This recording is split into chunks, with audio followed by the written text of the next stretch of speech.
First of all, I'd like to thank the Forum des Images for giving us the opportunity to be with the jury today. I'm a producer at AGAT Film Ex Nihilo.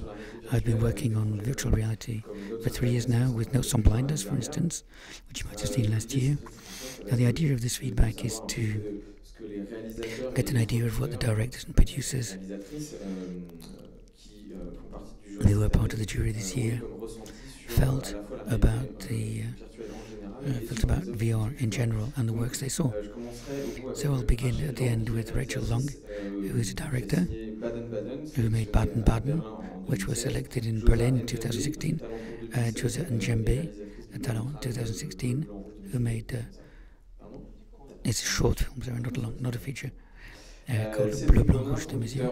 Cédric Bonin, producer at Sepia Films, who has got 2 productions in virtual reality, one on Strasbourg Cathedral, the other one called Le Goût du Risque. Olivier Bibas from Atlantique Production, who is in international co-production for fiction, like Butcher and Jour Polaire, and finally Davy, Chou, a director of features and shorts, and Diamond Island, which came out in 2016, which was presented in Critics Week. So,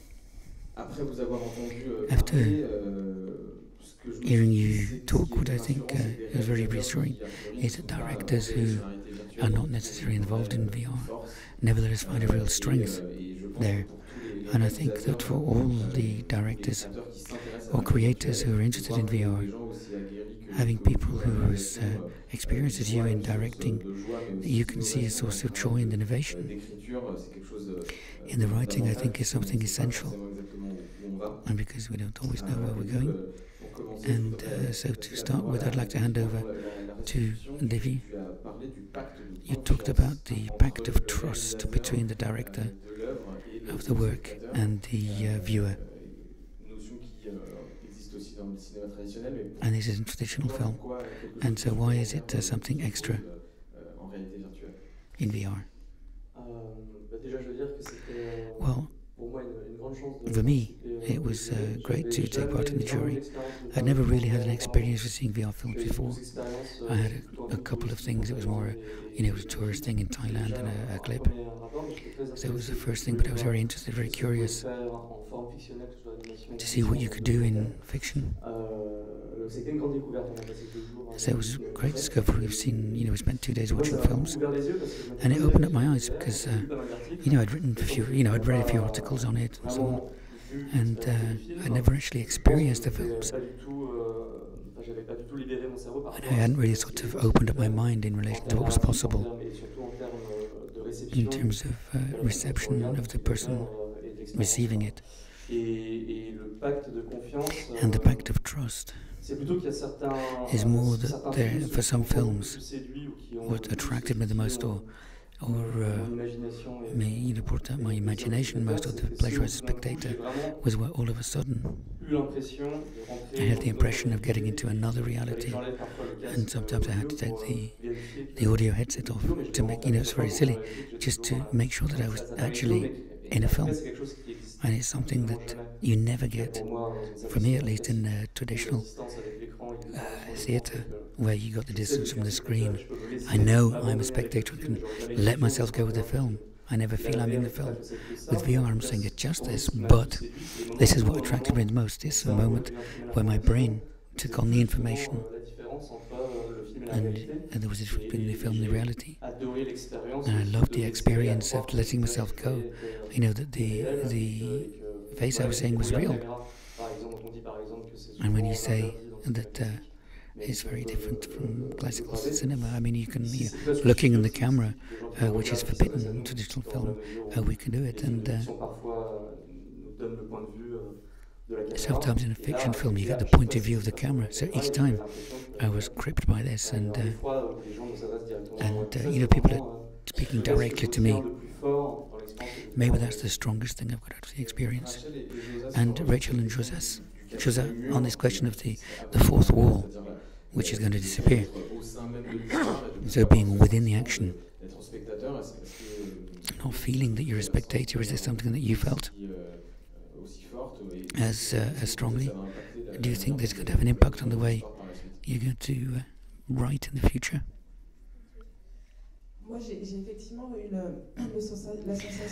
I had the feeling that I was, when I'm in a certain state, when I'm in a movie theatre, and this was different. I don't know how really to define it, because there are moments when I knew I was sitting on the chair, I knew I was here at the forum, but nevertheless I felt I was falling when I saw some films, or I was being carried away, or even flying. There's a film where I felt I was flying, even though I knew I wasn't flying, but I felt I was flying. So it's very interesting. And then in some of the films, contacts which is possible or probable with an actor who's looking at us. There's a link that's created. And for me, there was a sort of struggle almost. I had to let go of the idea that I could get into contact with the characters. And when I let that go, I was, totally caught up. But it is destabilizing. But in the good sense of the term. That example you're giving, are these a project where you would like to have been even more immersed because it was 360, or you'd like to have gone even further, but you were struggling because you had something imposed on you? No, I was fighting because it was me. I come from traditional cinema, and so for me it was the very first time that I'd had anything to do with virtual reality. So there's an adaptation time. I was talking earlier about the fact that for me it's a bit like athletes who are doing a triathlon or a decathlon, and they go from the bike to swimming to jumping, and your body changes. Your body uses different energy, and that was the idea I got. Yeah, what we were saying as well with the impact as a director and scriptwriter, and we're trying to find a place for the spectator, for the viewer that we try to choose. I like giving as much freedom to the viewer so they can travel around and discover little things. And so here is how far can you go in giving freedom and be attractive. When they're, all of a sudden you're told this is the way it is, this is the truth, and you can't have the distance from the screen to question the point of view of the director and to say, well, no, maybe not. So it can be great. But it's the beginning of the round table. In fact, if you know the question, the ethical question, how can you, when you decide to take somebody down in there without any tools, without any equipment, into a universe that they can't get out of. They'll ask questions afterwards, what they saw, what was said. But I saw something outstanding. I hid behind a car because I was being shot at, so to speak. I knew, though, that I knew it was a fiction. But, when you got the distance of cinema, you live things very differently. And as a director, it's difficult to say I'm going to be legitimate, putting somebody so far into another reality without letting them have any room for maneuver. In the jury discussions, there was a discussion on morality, where Olivier said that a dolly shot is a question of morals. And as a producer, is there an extra responsibility in virtual reality that you haven't got in cinema or in a film or in other audiovisual works? Well, I don't really have an answer to that on the subject, because for me, the pact of faith, when you go into cinema, you go into a black room and everything, the director chooses the point of view, And I can't really see a difference between virtuality and the extra phase. Entering, there's always a point of view given by the director on something, and I don't think it'll be different with VR. I mean, there's something always very immersive, and we're plunged into what we're looking at, but this doesn't change from the last film, in a way. With virtual reality, I mean, what was afraid of in 360? You know, there's no point of view, which frightened me at the beginning. I felt that I was totally dispensed of. And, you know, because you've got the point of view, in my opinion, where you take you somewhere, that was the idea. And then you've got the vanishing point as well. But I didn't feel very strongly any difficult, any particular difficult, you know, I mean, but I mean, there's something which is more immersive, but I don't get the impression that it's so different from what you get in cinema. And Cédric, you've already got experience in VR, but experienced documentary producer, do you think the question of VR and documentary could change VR in the way that reality is being seen? Yeah, well, I think it's something totally new. That's why I went into this as a producer. It's true that there are still some technical limits, but which are being overcome. I think that there was Nani de la Peña who was here yesterday, or the day before, I can't remember, who gave a presentation in the professional meeting. She's the sort of godmother of the pioneers of immersive journalism and documentaries. I've seen some of the experiments she's done, and it's true that we're immersed in reality. We don't necessarily, not that we don't necessarily know, but I mean, you know, she's in the US, so the American might know it, but she gets them to react and play on the prejudices and formed conclusions and so on. And whether it's Guantanamo, I mean, she takes us there, but you know, there. Her last work was produced with a 9 square meter cell, somebody in solitary confinement. You feel the prisoner in there, and you know, you can imagine they're living 5.5 years there. And so maybe there's an imposition of the situation through virtual reality, which is stronger, that you've got to dose so you don't fall into something that is totally activist, but you've got to find the right distance from things and point of view of directing as well. And so it's another tool, it's a different tool. It's not going to replace film, if you like, but it can replace other things, and it can take viewers to discover worlds, to go where they've never been before, to see situations and so on. I think that's really interesting. Yeah, just to come back to the moral question, because there's something that niggled away at me during the screening. And you were saying there's no difference, but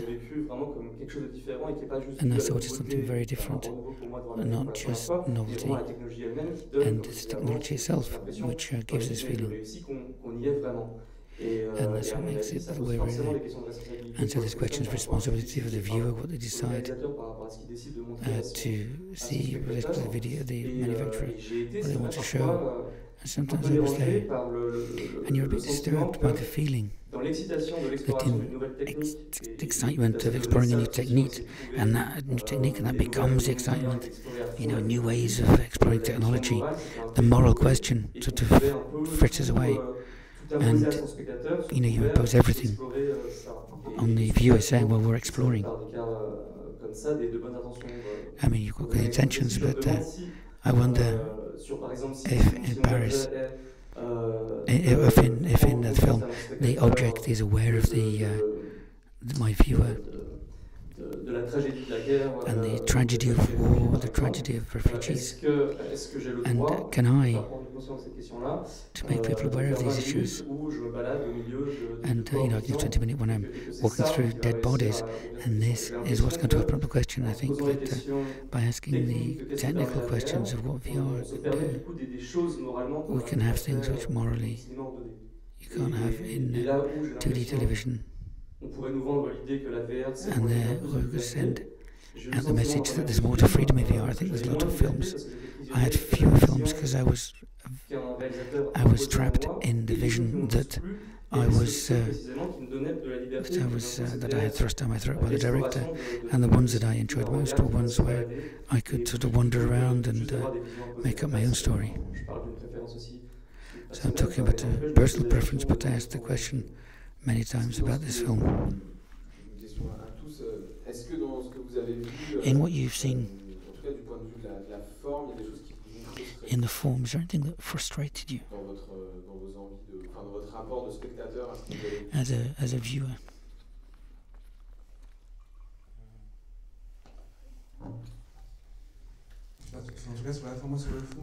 Well, I think that today, thank you, the forum for doing this. Is great. We saw about 20 films. It was really very encouraging, very stimulating, and I think the new generation's really good. I've never really liked 3D. I think, there's very few good films done, but in VR there can be some really fantastic stuff for a producer and for a director. Then, when these films are treated different, you see them one after another, and you've got a position which is very different, and a sense of the image which is very different as well. This is what struck me, but fiction each year, I come from fiction, so there's always an award, but I think, I'm used to having a story told from A to Z. And you're guided by technology as well. The fact of finding gimmicks or a lot of things which are repeated. And I think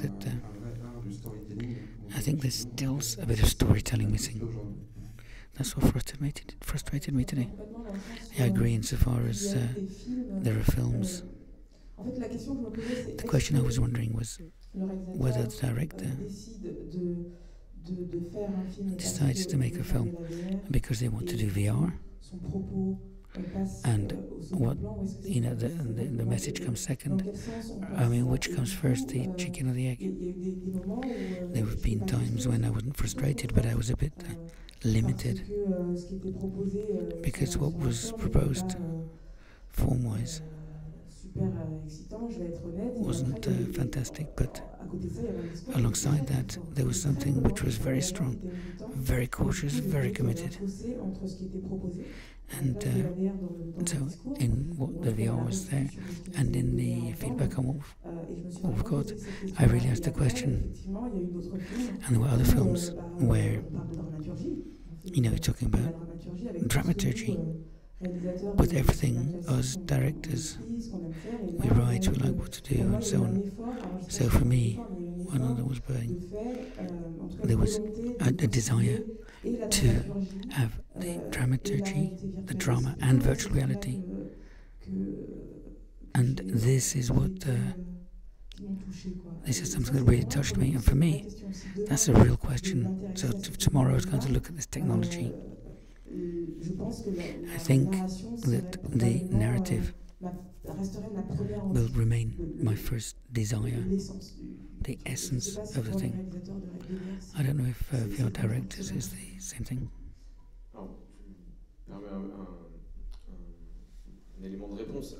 So a quick answer today in VR. Or at least those who've started looking at VR didn't necessarily come from cinema or audiovisual. It's a sort of a mix of people coming from video games, live performance, performing arts, cinema. And I think that all the creators and producers, I mean, Martin Scorsese wasn't saying this, but I think you're mixed with the technical, financial side of things, and nobody's got a recipe at the moment to succeed in a VR film. If the camera's moving too fast, people start throwing up. There's not one film that doesn't teach us something about VR. Hence the importance of seeing if we can have a few people in some of the films, but you've got to be able to integrate the whole corpus, the whole body. And this is, when you're looking at what people who love series are having now, there's such a massive production in terms of volume that people can't watch everything in VR. There's 1,500, 2,000 things going around in the world, and that's if you remove film. I think what you're saying is absolutely right. I think it reflects the moment when in virtual reality we're in a transition moment, hence the importance of for this sector of having initiatives like the forum to bring together technology with people from storytelling like you five. Cédric, a comment? Oui, non, tout à fait. En plus, moi, ce que je trouve, Yeah, what I find super intéressant, c'est que really interesting c'est un milieu où is that it's an environment where I'm very happy to have been invited, because I could see lots of different things where, our discussions with people is very good. But what's fascinating, and like you, Arnaud, on the different markets and encounters, technologically it's not moving forward much. And there are things where you say, okay, there's a new camera, the Nitro, which works with new technology, but it means you can film in real images, but with images coming from deep down within the characters and so on. And the film I'm talking about by Nonye Labena on the prisoners in solitary confinement. And then, as co-producers of content, we're looking for each time. I wouldn't think about that, but okay, you can do this, but you can go further. And it's beginning to come now each time. We can say, okay, the constraints we've had, they're going to hinder things and break things down. But what we want to do, they're going to stop us wanting to do it, but we want to do it, so we're going to keep on carrying on. And, in relation to the technology, how can we find the right solution? And it's not always quick. But it's true that it makes you want to, it wants people to move on. And that's the essential. Trying to focus as much as possible on immersion. There's lots of little technical limits which bring out immersion, and that's what we're looking for, to focus mainly on the story, on the narrative, the dramaturgy, and you've got the technical issues to get into this phase, but we're not ready yet, but we'll get it soon, and it's fascinating. And we can invent all sorts of stories, all sorts of situations, different types of narrative. Sound is an element which is really done very well. But for the average viewer, the post-melody rings twice isn't obvious, but there are films where you've got a great sound, but it's not necessarily going to be heard. And the sound can make people want to move their heads, or put pressure on, or things like this. So the work on the sound is taking a bigger role in VR. And looking at the projects, the sets, the backgrounds, we can look all over the place. It's interesting to vote.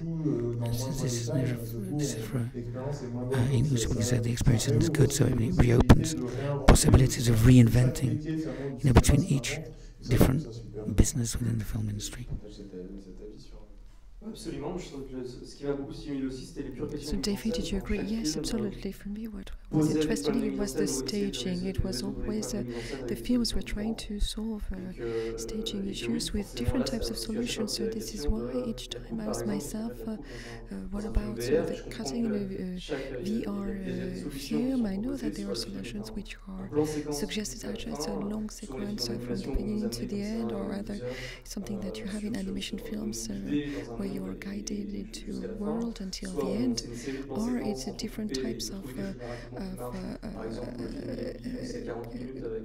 images with maybe 10 different images. Maybe you are like an American robot in the 80s. The robot is losing its battery. It's a blackout, and then you have a different picture, and then you have a different frame, and then you had different point of views coming from an objective point of view to a subjective point of view. So this was the case in one of the films, and I found this very interesting.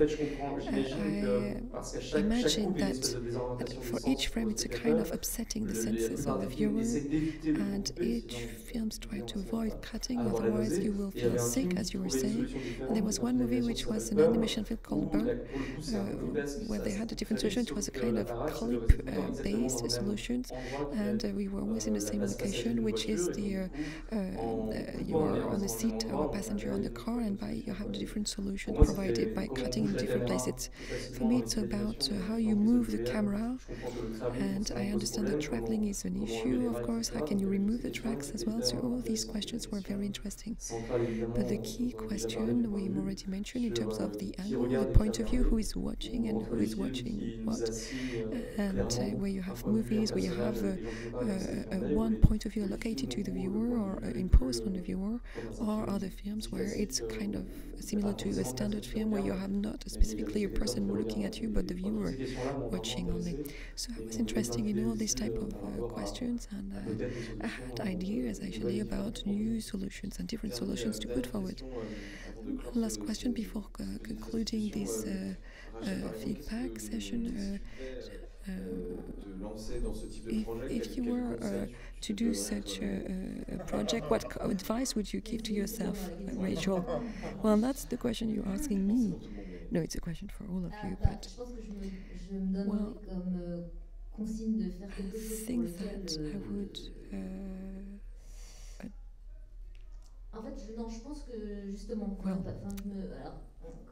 how can I phrase this? I think that one needs to make a film which would be like a 2D film with a value, and to try and identify what would be the added value of the VR, but not to think of a project in terms of a 3D project. So the technology would not be the driver of your ambition to do this film. No, I would say what could be strengthened or reinforced by the fact that we'd be fully immersed through VR, and what would be the additional value of VR. But I wouldn't write a film only for the sake of using VR.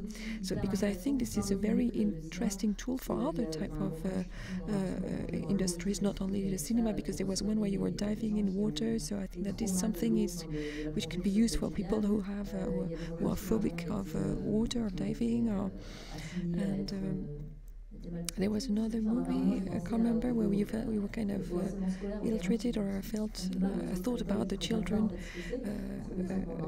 bullying other children, and you know, you could be at the place of the one being spat at on another child, or in one way or another being finding a way to involve this in this kind of situation. So I would be more interested in using that tool in these kind of scenarios rather than for a film, actually. Well, I'm going to go and see Olivier to produce my film, but it's difficult to answer this question, because for me it was a true experience. It took me elsewhere. It took me on a kind of it relocated me, so to say. So for me, the thing I had questions about was what was outside the field. So I felt that this was in this movie and in other films was really important aspect, and the writing it was important. So and writing things. I'm going to speak for myself, but things I write for standard type of movies, I think here you have another dimension which was very important, and during the 3 days we spent together, I felt that this was one of the very striking aspects, something that I found questioning, which is questioning actually the way I'm going to work on my future projects. What would I advise myself? Was that your initial question? Well, as a producer, what are the projects for which you think this is relevant or meaningful to make use of the virtual reality? Did your point of view change after those 3 days? No, I didn't. My point of view did not change. I didn't change my view on this. I think that for the documentary, maybe a bit more than the feature films or fiction films, but I may ask myself this question whether it is relevant to do VR for specific projects. But I think that we need to know that the promise made to the viewer is to take them somewhere they cannot go to, and to be, as you said, you were relocated or taken into a different place. It's something which makes people maybe think, or which can move people. And this is the type of question I ask myself before launching a new project. And producing documentary films or not, an animation films or no for TV or cinema, no fiction films. The fact that we had a lot of that here, a lot of fiction film here, it was something I started thinking about. And I would be interested in working around animation or this type of fiction film in VR, because I think that this would be a new challenge, offering new possibilities, and this is also questioning a lot of things.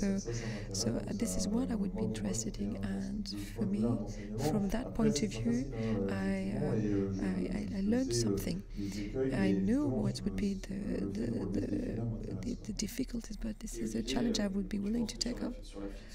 Olivier, what about the fiction? Is it possible for virtual reality to be an added value or to bring something more which would be striking if you think of what you use in your current work?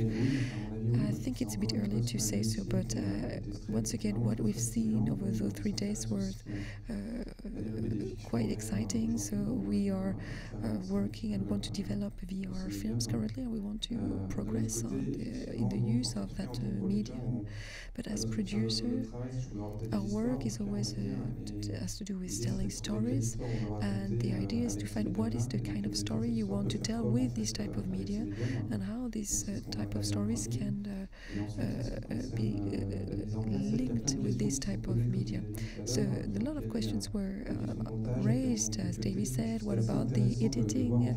When can you cut? And I thought that these questions were very interesting. You cannot do VR the same way you do 2Ds, for example. So you have a whole lot of questions around filmmaking processes which are interesting. So what would be interesting for us?